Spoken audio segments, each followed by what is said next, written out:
persona tiene derecho a elegir para sí y los padres para sus hijos o los incapaces de su cargo su propia religión y credo. Quiere decir que yo, nada más que yo, tengo la facultad para elegir. El Convenio de Derecho Público Interno. El convenio es un acuerdo, es un tratado que resulta en el año 1993 y se decreta como el Convenio de Derecho Público Interno entre el Estado colombiano y algunas entidades religiosas cristianas no católicas. Dice algunas porque no todas cumplen y cumplían en esa época todos los estándares que se requieren para establecerla. ¿Como cuáles? Por ejemplo, para pertenecer a este convenio en la época habían algunos elementos importantes como que tuviera una trayectoria, unos años de historia dentro del país, que gozara de idoneidad, que gozara también de seriedad, que gozara también de diversos sedes o puntos en todo el territorio nacional, que gozara también de sedes establecidas y todo ello. De tal manera que el presidente de la República de aquella época era Ernesto Samper Pizano, mayor de edad, identificado con la cédula de ciudadanía número tal, como lo dice el convenio, en nombre del Estado colombiano y debidamente facultado, conforme al artículo 11, numeral 2 de la Ley 80 de 1993 y el artículo 13 del decreto 782 de 1995. Y las entidades religiosas que se enumeran a continuación. El encabezado nos da a entender la facultad del presidente Ernesto Samper Pizano en esa época y nos da a entender también a nombre y a título de lo que le confiere la ley en el decreto 782 de 1995 cuando se establece este acuerdo, este convenio entre las entidades religiosas que se enumeran a continuación. Hay una cantidad aquí que se describen, pero donde aparece la Iglesia Pentecostal Unida de Colombia, representada en aquel entonces por el hermano Reinel Antonio Galvis Rueda. Este convenio está basado en garantizar el ejercicio del derecho fundamental de la libertad religiosa y de culto, sobre la base de lo principalmente establecido de la Constitución Política Colombiana. Especialmente donde se señala el artículo 19 que se habla de la libertad de culto y de las garantías que hay para profesar la fe y la libre expresión. Pero un detalle en particular que es lo medular de este convenio, y es que además de garantizar la libertad de culto, dice que todas las entidades religiosas reconocidas por el Estado colombiano tendrán igualdad. Igualdad quiere decir de que van a tener el mismo trato que tenía o que ha tenido la Iglesia Católica en su historia. En este convenio se pone en ejecución lo que se había dispuesto también en leyes y en artículos anteriores. Se pone en ejecución la ley 133 del 94, la ley 25 del 92, la ley 115 del 94 y ahora el convenio del capítulo del decreto 782 de 1995, que es el convenio de derecho público interno. Entonces, ¿qué dice este convenio, este tratado? Dice que el Estado reconoce la diversidad de creencias religiosas y que protege a las personas del culto y a las entidades religiosas para que puedan cumplir sus objetivos. Es como algunos elementos que se van a garantizar para que todas las entidades religiosas reconocidas por el Estado colombiano puedan ejercer su culto.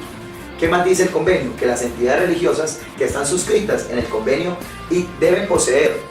personería jurídica eclesiástica especial cuando cumplen los requisitos establecidos en la ley 133 de 1994, en los reglamentos, en el decreto 782 de 1995 y de forma especial lo contempla el artículo, el inciso 2 del artículo 14, donde se acredita la función evangelizadora y pastoral que viene haciendo la Iglesia con años anteriores y que tiene miembros feligreses en diferentes lugares del país.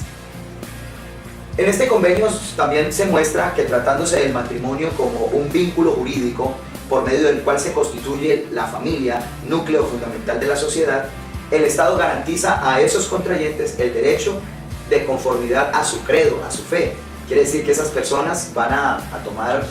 un acto de ceremonia basado en el sentimiento eclesiástico que profesan. Y el Estado garantiza el derecho a que esa pareja escoja el rito o las formas y procedimientos de acuerdo a las creencias religiosas que están también facultadas en la Constitución Nacional y en la ley. Esas formas también tienen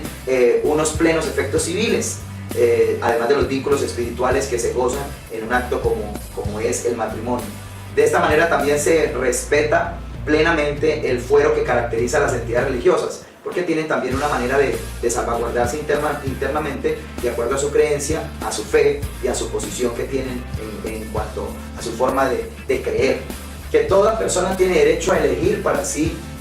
y los padres para sus hijos o los incapaces a su cargo su propia religión y credo. Quiere decir que yo, nada más que yo, tengo la facultad para elegir el credo y tengo la facultad para elegir también sobre aquellos que están bajo mi cuidado. En ese caso, personas que están incapacitadas para elegir o los menores de edad, los niños, las personas, los hijos a cargo. Esa es otra de las cosas que se aclara dentro de esta normatividad. Uno de los puntos también dignos de resaltar y que viene a colación en esta orientación es que la educación es un derecho fundamental y por lo tanto es un deber del Estado protegerla, promocionarla y regularla. Oiga, protegerla, promocionarla y regularla en armonía de los otros derechos para lograr un desarrollo integral a la persona humana. Eso queda constatado que el Estado colombiano, en la Ley 133 de 1994, el artículo 6, literal G, dice: garantiza el derecho de toda persona a recibir e impartir enseñanza y educación religiosa, y en el literal H dice: establece la libertad de elegir para sí y los padres, para los menores o los incapaces dentro y fuera del ámbito escolar, una educación religiosa acorde a sus convicciones. Entonces no es el plantel educativo el que escoge la educación de mis hijos, es el padre el que elige la educación religiosa de acuerdo a sus convicciones. Entonces permítame añadir algo más a esta parte que me parece importante, es que dentro de este convenio está que el Estado colombiano, en la Ley 115 de 1994, Ley General de la Educación, en su artículo 24 dice que garantiza el derecho de recibir una educación religiosa y a que los establecimientos educativos la establezcan sin prejuicios de las garantías constitucionales de libertad de conciencia. En otras palabras, cada individuo, cada joven, cada chico, cada estudiante está en la facultad de elegir de acuerdo a su conciencia, libertad de cultos y el derecho de que los padres de familia opten por escoger el tipo de educación para sus hijos menores de edad y que además determinen que la educación religiosa que se imparte sea conforme a lo establecido en la ley estatutaria de las libertades religiosas y de culto. En consecuencia, el Estado garantiza que en sus instituciones ninguna persona será obligada a recibir educación religiosa diversa a la fe que profesa sus padres o que profese según sus propias convicciones, para lo cual tomarán las provisiones que sean necesarias. Una persona de libre opinión en un establecimiento educativo, si tiene las facultades para hacerlo, puede declarar que no está de acuerdo, que su conciencia, que su creencia no está en armonía con lo que le están ilustrando en el centro educativo y no lo pueden obligar para ello. Pero también dice la ley que la asistencia espiritual se encuentra en relación estrecha con los derechos inherentes, facultades que son propias del ser humano a la dignidad de las personas, tales como las libertades individuales, libertades de conciencia, de cultos, de expresar y de difundir el pensamiento y opiniones. En otras palabras, si esta persona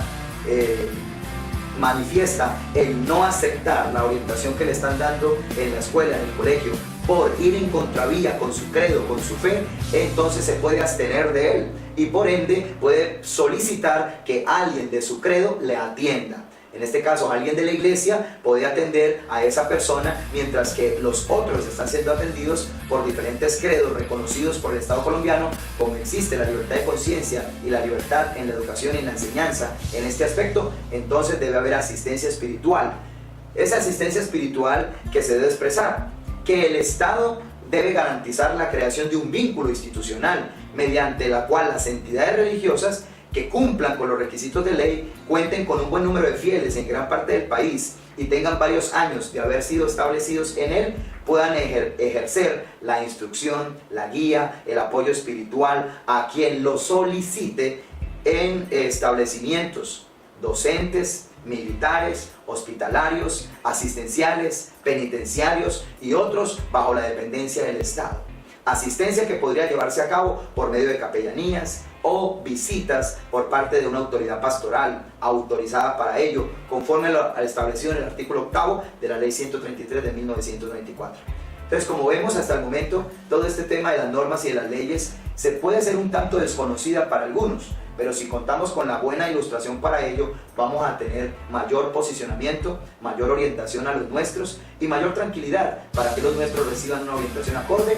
a lo que creemos y a lo que confesamos. Por último, en esta parte del Convenio de Derecho Público Interno hay una nueva dirección, Se dice que entonces se creó la Subdirección de Libertad Religiosa, que está a cargo del Ministerio del Interior, y que su principal función es velar por el derecho de libertad de religión y de culto. También se deberá llevar el registro público de las entidades religiosas y que se instalarán con personería jurídica eclesiástica especial en las entidades de derecho público eclesiástico de conformidad con la Constitución, las leyes y los reglamentos. Queridos hermanos, queridos presentes, esto es así a grosso modo lo que tiene que ver con las garantías de la ley 133 y del convenio de derecho público interno en este caso.